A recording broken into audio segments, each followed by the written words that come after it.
All right, guys, welcome to the match. Let's jump right into it. This was not a great match for me, but it wasn't horrible, honestly. So we'll start with the Florida Open style stage. My strategy on this stage was shoot as many alphas as I could. The last three positions were totally brutal to make shots on, so hit factor I knew was going to be low, so I was like, I'm going to shoot all the points. And I almost got all the points. I think I only had 4 Charlies on the stage, maybe 1 Delta. I think it was 4 Charlies, 1 Delta. So that was on a 31 shot stage. That's pretty good. Ended up being a low 4 hit factor. The guy who won shot at 4 seconds faster than me, but he had 2 mics, so I played it safe. Didn't have a high degree of confidence coming into the match for whatever reason. My shot calling was off all day, and you'll see that on the next stage. But there's only one little takeaway right here in the middle section. Getting super wide and super low so I could roll through the position. You can see just with leans, I'm able to see all the targets in that middle position without adjusting my feet. So that would be the fast way to shoot it. So that was a win. I was focusing hard on that, executed it pretty well. Ended up being like 98 or 99% of the stage winner, so I will take it. Now, next stage, classifier. Had high hopes, thought I was going to be a GM. Shot a almost A-class classifier because it took way too many makeup shots and made up alphas with alphas. That's a 1-5 draw. It's pretty weak. Splits are really slow. 0.7 and 0.8 splits. Now I got all the alphas on the 25-yard targets with no makeups, but you can see the makeup shots cost me 1.48 seconds, which would have put me a high A, low M if I hadn't have taken any of the makeup shots. So that's why you got to get good at calling your shots and do it in matches to shoot better classifiers. And here we go, guys. This is the pinnacle. This is really good. This is really good work here. Yeah. So, oh no, it's not. Oh, why don't you reload from your belt? You've got a magazine. Great question. I don't know. I even wiped the magazine on my pant leg as I was picking it up. I was like, this is dusty range. I better wipe this dust off, which is insane. But, you know, that's the way I dry fire. So I learned that I'm going to dry fire with 2 mags in my belt. And if I drop a reload, I am going to reload from my belt. And that's now and forever going to be the way I dry fire. So, yeah. Shot a low C classifier on that one. So that one's not going to count. Let's see. Then we shot my first field course of the day. Where is it? Here it is.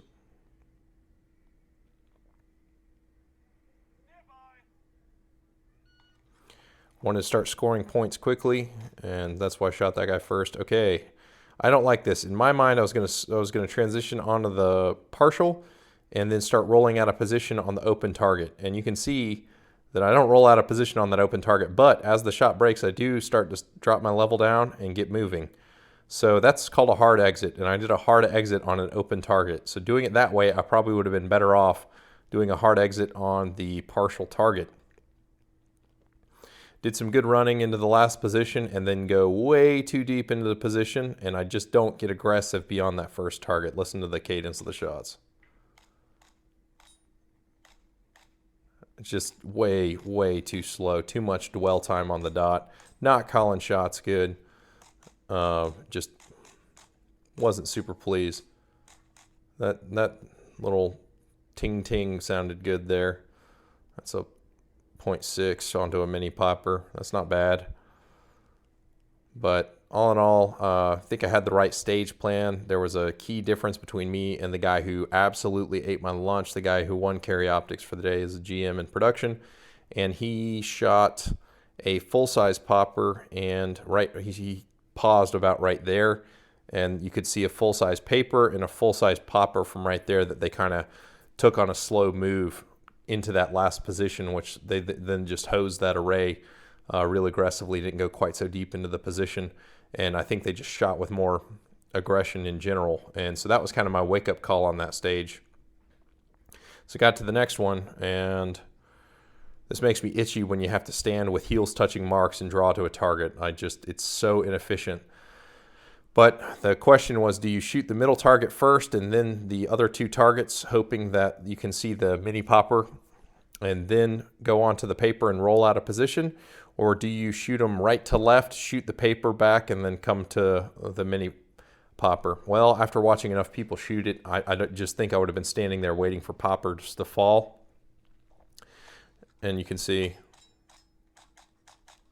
yeah, I mean, just that is absolutely the right call. Let's see when my first shots are on paper. Yeah, okay, so granted I shot the right popper first. So right popper starts falling, and I'm pointed at the paper right now. So in theory, it probably could have worked, maybe. If I had mic'd on my draw, though, I'd be standing there shooting at that. So that was still a pretty efficient way to do it, and I think I executed it reasonably well.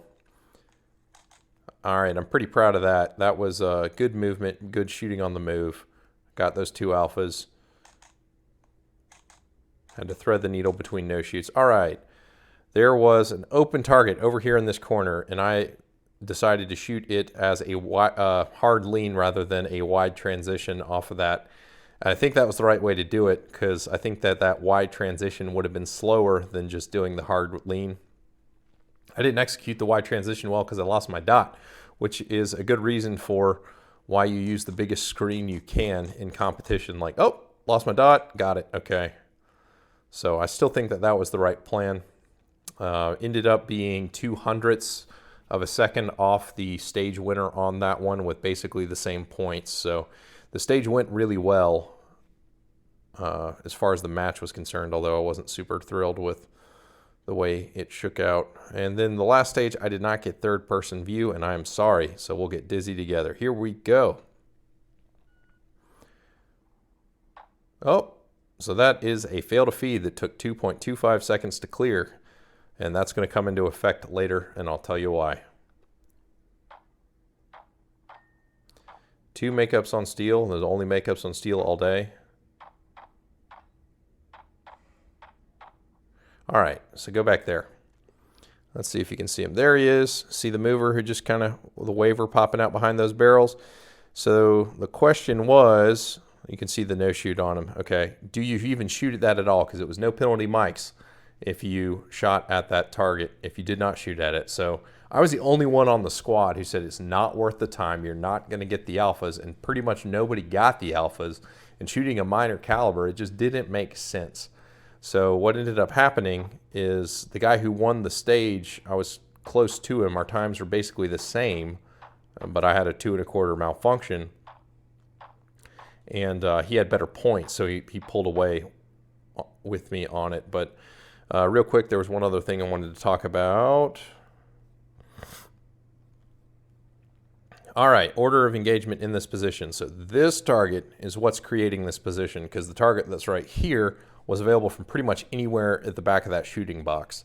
So I ignore this target because I don't want to stop short and not be able to get a look at this target. So I come into position on this target over here because he's the whole reason I'm moving to this position. I got the question in the comments of, could you take that target stack if you didn't go so deep in this position? But the target stack is next to this barrel. Well, you can't even see it from here. It's next to that barrel stack over there. So no, you couldn't see it from this position. There it is. So there's 2 targets stacked up on 1 target stand right there. And kind of a stage designer tip, don't put 2 targets on the same stand unless you absolutely have to. It's just inflating round count for no reason.